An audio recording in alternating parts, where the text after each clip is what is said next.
and welcome to Gary's Scaries. I am Gary, and this is the third video in our childhood home series. If you happen to miss either of the first two, the links to those are in the description below. And hit that subscribe button so you don't fall behind again. In the last video, I mentioned that I'd be going over to my childhood home for Thanksgiving, where I would be trying to catch some more evidence to show you this week. This is why I have the green screen. And now I'm gonna pretend like I'm watching something. It is Wednesday, the day before Thanksgiving. I've got my equipment with me, so let's go.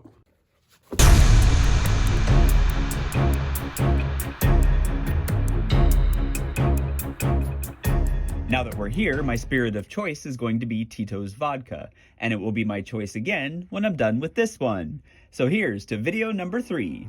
Cheers.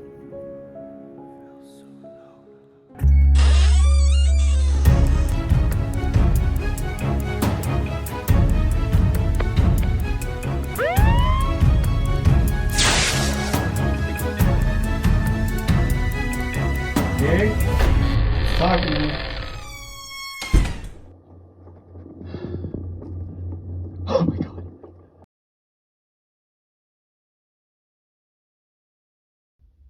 I was already tense walking into the house, so of course... Oh my God. And here we are, in my old bedroom. Now these are my closet doors, and the one with a hole in it, I would always keep it plugged up because I was so afraid of something looking out of the closet at me. Let's pause right there for a moment, because this night, the first night there, I sat in bed and I was thinking, what would be the scariest thing that could happen right now? The first thing that came to my head was a knock from the inside of that closet. So as I thought this, I quickly started to record audio, and not 5 seconds into it, this happened. When we first moved into the house, my bedroom and the entire upstairs had yet to be completed. So I shared a room with my brother for a while, and this room kind of became the playroom. There was no carpet on the floor. There were no doors on the closets, just this beam in between them, and you could go around. So there were many times that I turned this room into a roller rink. But when I wasn't skating around in circles to Olivia Newton-John's Physical, I was wearing a physical muscle shirt with my scrawny arms hanging out of it and making movies in that room. Like this one here, named Be Warlocked, instead of Bewitched. If only there was YouTube in 1984! The point of me showing you this was leading into a story about how I captured my very first EVP in the house. I wanted to make a video where I interviewed myself. So I had my cassette deck and I recorded all the questions I was going to ask, and then I left space in between, enough time for me to answer. One of the questions, I don't remember what it was exactly, but it was a yes or no answer. So when I played the tape back, I heard this deep no. I rushed that tape down to my mother, I played it for her, and she just kind of giggled and said, "Gary, how did you do that?" Finally, it dawned on her that I couldn't have done this because that voice was way too deep and my voice hadn't changed yet. Before I even knew what EVPs were, I had already captured one. So around the lot here, there are many of our pets that are buried out here. Oh my God, I did not know that this dog was sitting out here. Can you see him? That just scared the crap out of me. There is Taffy, Tika, and a parakeet in between them named Pepper. From there, we go to this back corner where most of the cats are located. I know that back here there are cats named Tuborg, Sylvester. I'll think of them. Out there in the field a little bit is my brother's dog, Buck. 2 more dogs, Henry and Dash.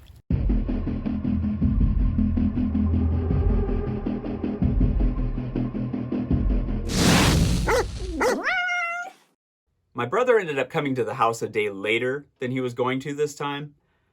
One of his dogs had been hit by a car and was killed the day before. But that night, when his dog was still missing and he didn't know that he had passed, my brother said that he felt this cold breeze come into the house when he was laying in bed. Now, his dog knew how to open up the front door with his mouth, so my brother assumed his dog was home. He then felt this weight come up on the bed and lay on him. Now, this dog was the only dog that my brother slept with. Then my brother came to the realization that he was alone in bed, and the next morning he found his dog out in the ditch in front of the house.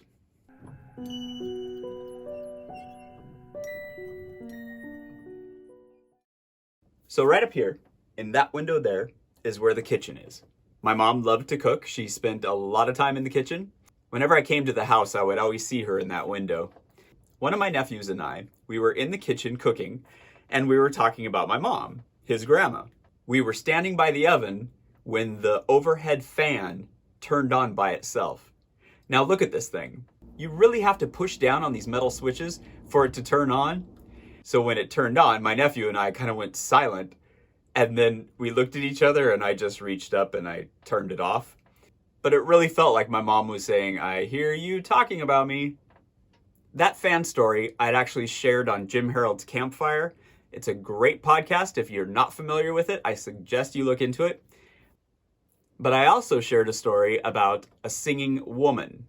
Basically, I woke up around 3 a.m. and I heard a woman singing in the house. You couldn't make out the words. It was more like a humming melody. And it was traveling around the house. I got up and went to track it down. When I would catch up to the sound, it would flip and it would start coming from behind me. So I would turn around and I'd start following it the other way.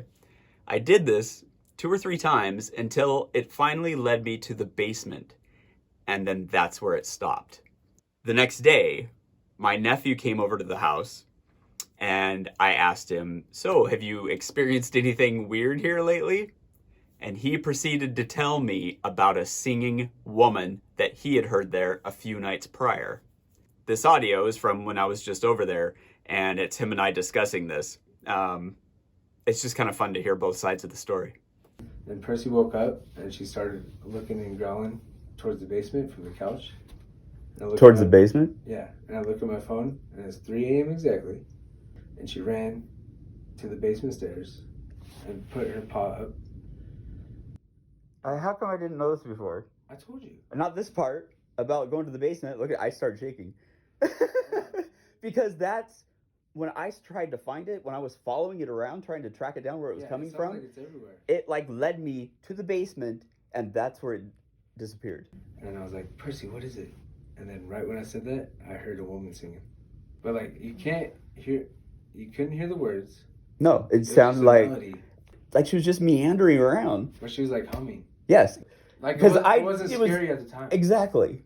But now that I look back on it, like Oh my God, it was the same feeling. it scares the shit out of me. Now this conversation turned into another one about the basement, and this was something that he and I hadn't talked about before. I'd gone to the house with my dog Tabitha, and we were sitting in the basement. I was doing some writing, I think, and I thought I saw this person out the window. So I got up and I walked towards the window to take a look, and nobody was out there.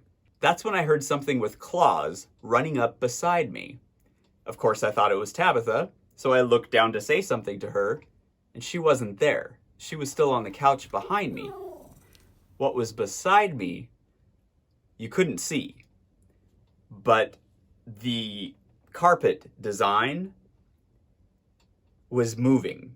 So it was like there was something there that you were seeing through, and its movements were making the carpet look like it was moving. This sent chills up my spine like nothing I had ever experienced before. I turned around to run back to the couch to where Tabitha was, and time slowed down. It was like I was running through mud trying to get away from this thing until finally it's like I broke free, and then I was back there with her and I grabbed her and we left the basement. This time over there, After we were talking about the singing woman, my nephew started to tell me about this experience that he had. You know what's crazy? So that same night, I went to the bottom of the stairs. You know the shuffleboard sign? Mm-hmm. The scoreboard? It was like, I could see everything else perfectly, but there was just a little section of that shuffleboard sign that looked like it was underwater. Ew. Like waves. But when I went to go upstairs, it was like, the only way I can describe it is like when you create static electricity and balloons stick to you. Mm-hmm. I could feel that on the back of me. Ew. Mm-hmm. But I remember it took me so long to get to the top of the stairs. The similarities in these two stories have got me thinking. Is the basement the place where these things are coming and going? In an upcoming episode, I'm going to look into this a little bit further because one of the scariest things I have yet to tell you would fit into this perfectly. Until next time. Boom!